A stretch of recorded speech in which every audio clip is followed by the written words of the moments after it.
Racing board to be set up to regulate the 6 existing tracks and invest in new facilities. But some of the smaller tracks fear they'll be driven out of business by the changes. John Knox has been to the dogs.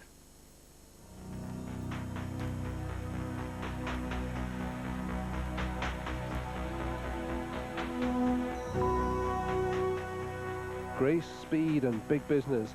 Greyhound racing has an enduring fascination, but it faces big changes. Unregulated tracks like this one here at Thornton in Fife are called flapper tracks.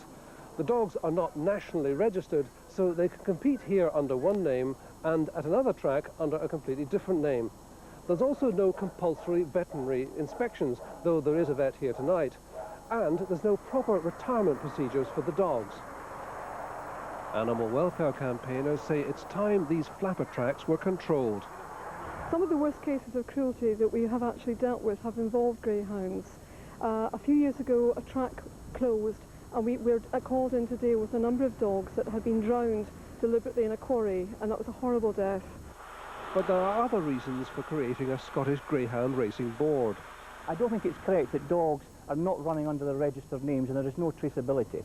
And I think we've got to be aware of that in greyhound racing. And I think it's an opportunity for them, because one of the roles that the statutory body will do is to try and create a levy on off-course bookmakers that will come back into the board's funds, and from that we will dispense money out onto these racetracks.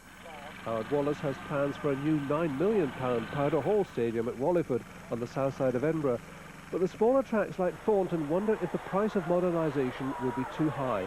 It's an amateur sport at Thornton, and if you look at the NGRC's rule book, it's a massive book about that size.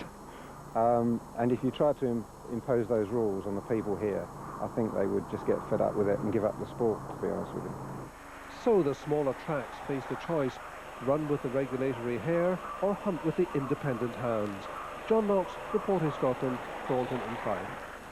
Oh, lost again. Do you regard yourself as a member of a clan, and if so, what kind of clan is it? These are the